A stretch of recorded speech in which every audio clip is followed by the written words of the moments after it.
Welcome to Tech to Tech presented by KYZEN, where we will explore common cleaning questions and answers. Let's get started. I would like to introduce KYZEN's own Eric Bromley. Thank you, William, and welcome everyone to another edition of KYZEN's Tech to Tech series. We appreciate you taking a few minutes of your time to learn with us. Today we're going to talk about where do solvents fit in with electronic assembly. There actually are quite a few areas that may not be mainstream on the cleaning application, but they are equally as important in the back stages or the maintenance portions of your cleaning processes. Some of the topics that we're going to cover today is the basics of solvent cleaning itself. Solvent versus aqueous cleaning, we're going to touch on that just a little bit. And then we'll review 4 of the typical solvent processes that most people, if not everyone, is using currently. So I thought it would be interesting to start off with the 4 basics to any successful cleaning process. And those are time, temperature, energy, and solvency or concentration. You need these 4 factors to get successful cleaning. In the case with the solvent cleaning, which is the topic here today, is temperature is not so much a factor with the exception of the open top vapor degreasers, which we'll touch on a little bit. Mostly with solvent cleaning, you rely on time and solvency. There is some energy involved with ultrasonics as well, but more often it's used on a manual wiping or hand pump spray, that kind of thing. That's where you see this type of application mostly. So why would you choose solid versus aqueous? Well, there are some components that cannot be exposed to water at all. So for that reason, and you need to clean, then the solvent is your obvious choice. There are also some assemblies that have very small, low standoff areas where water, because of the surface tension, just can't get in underneath those areas like the solvent can. Solvent has a very low surface tension compared to water, so it's allowed to, what it does is it gives it the ability to get in under these low standoff areas, solvate your soils, and then flush itself out. There's also a case where you may not have any method to rinse or dry the parts. If it's a one-tank system or a manual dip, then the solvent is really the answer for you.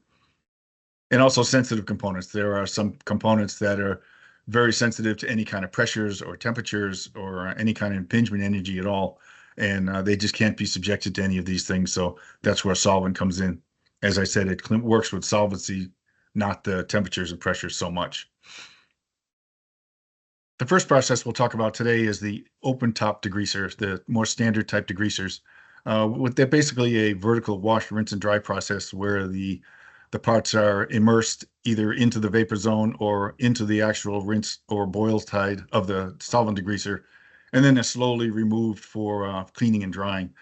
As you can see on the graphic on the right-hand side, there's the 2 liquid tanks, the one, the rinse side, which is the pure solvent, and the boil chamber, which actually builds the vapor of the chemistry in the vapor zone where a lot of the cleaning is done. The condensing coils and the chilling coils that are on the top of the section of the system itself are for keeping that vapor inside the machine. It's very important that that material stay inside the solvent degreaser for safety and health reasons, and is also you don't want to waste it because this material can be expensive, and you don't want it to go just disappear. This process, like the others, does rely on the solvents to do the work. This is the only system that we'll talk about today that actually has heat involved with it to make this vapor zone. And once the part reaches the soak temperature of the vapor, the cleaning is slowed, but typically the solvent works very well. And a majority, if not all of the solvent will be, soils rather, will be removed by then. And if more cleaning is required, you can actually immerse the parts in the rinse side or the boil chamber that many times will have ultrasonic energy available for it as well. The other common use for solvents is the manual stencil wipe operation. And this is the process of removing the raw paste from the stencils and the applicator blades as well. And pretty much anything that is in contact with the raw solder paste, you would use a solvent to clean that off. The most common process is a lint-free cloth or the pre-soaked cloths that come out of the little bottle, and they're already pre-soaked. They're damp, so to speak. They can be very effective. Many times they're used with a handheld sonic generator. There's a unit that's available that's very effective, where you would put the soaked solvent rag under the stencil, and then you run the handheld sonic generator over the top, and it vibrates through sonic energy, knocks all of the raw paste out of the very small apertures. This manual stencil wipe process is very time consuming, and it's variable by who does it. Everyone does a little bit different job and little different methods. It can be inconsistent, and there are some opportunities where if you have very, very small apertures, you can actually force the raw solder balls and the raw solder paste back into the stencil rather than clean it out. So it takes a little bit of an art to do this. It can be done, but there are better methods for cleaning these through automatic equipment that does the same thing. The under-stencil wipe process. Now this is referring to the actual stencil, the board printing system itself. And this operation removes the raw solder paste from the bottom of the stencil. It's used in conjunction with the paper roll and vacuum. There are different ways you can set the system, so it can do a dry roll, a wet roll, and a vacuum, and then a dry. There's a lot of variable functionality for this. Many times we've found that this feature is not used correctly, or in some cases it's not used at all. So I would recommend contacting your local KYZEN representative to get more information about this. We have a lot of detail on this, and I think we can help you save a lot of money and also improve your process altogether. That picture on the right is obviously a very dirty stencil that needs to be cleaned right away. It looks like it's been multiple processes without being cleaned. The next one would be Benchtop and Rework. Now this would be the wet top bottles that everyone's familiar with that have the little cap on the top where you dauber and it gets a little bit of moisture onto the lint-free swabs. This would be for very specific touch-up areas. Not usually used across the board, mostly on small areas. And then there's also the aerosol spray that have the acid brush, the camel hair brush on them, and an extender tube. Those are very popular as well. You tend to use a little more in the spray operation than you would the wet top bottles, but if the process fits your requirement, then that works best. And there's also the manual dip operation for cleaning any solder leads or wires that have been tinned, because sometimes the flux, when it heats up, it'll actually wick up the wire up into the insulation, and you can't have that. So solvent will help to clean that out.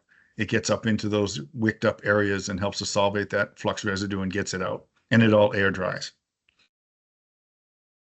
So in conclusion, solvent cleaning does work very well when it's used in the right capacity. If you're asking too much for it or you're trying to overdo it, then it's not the right process for you, but it does work really well. It's a one-step cleaning process with an air dry, so it's very easy for benchtop and assembly workers and the small touch-up areas. It's perfect for that kind of thing. Some extra precautions are required. I mean, you are using a solvent, so there's sometimes flashpoint issues. There's also sometimes there's issues with smells and vapors and things of that nature that all can be controlled. The disposal costs are also a consideration, especially with a solvent open top type solvent degreaser, where the solvent will eventually get soil loaded and it needs to be drummed off and disposed of and recharged. The others, the benchtop, those typically just air dry and flash away. So some of the frequently asked questions that we get when we're talking to customers about solvent is, first off, is solvent cleaning safe? And the answer is yes, it is. It's very safe when using the right precautions. When using any kind of chemistry, solvent or aqueous or anything, we always recommend safety glasses. If you're going to come in contact with the chemistry itself, any chemistry, you want to wear gloves. You could wear any kind of other personal protection equipment. Respirators are typically not required or recommended, but it's really up to your personal preference. If that's what you want to wear and use, that's fine. Does solvent cleaning require any heat to use? With the exception of the open top solvent degreaser that I referred to, no, they are all used at ambient or room temperature. They are designed to evaporate quickly in the air, so any heat will just evaporate it away and you'll just lose it. So we don't want that to happen. How long will the cleaning solvent last? That's probably one of the longest questions, oldest questions that we've ever heard. And it really depends on how much it soil loads. With the benchtop applications and the spray that we refer to, those are kind of one and done. So they are used and then they evaporate, and you would just replenish the bottles or get another can when needed. The under-stencil wipe operation uses very little solvent in the machine itself. It just kind of wets the paper as it rolls over the bottom of the stencil, so you don't use a lot there, and that's one and done as well. For the open top solvent degreaser, there are methods that you can recover that solvent, which kind of spills into the next question. But other than that, the others are just kind of one time and use. So finally, what do I do with the solvent once it is soil loaded? So again, this is more of a question for the open top vapor degreasers, the ones that I refer to with the heat.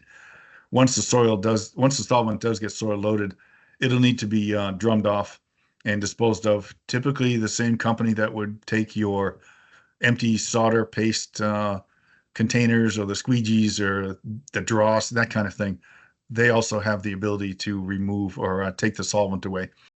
But as I mentioned earlier, there is methods to recover the solvent through distillation processes that are available to in the market now as well. So that completes my Tech to Tech series for today. Again, I thank you for your time, and I will turn it back over to William. Thanks, Eric.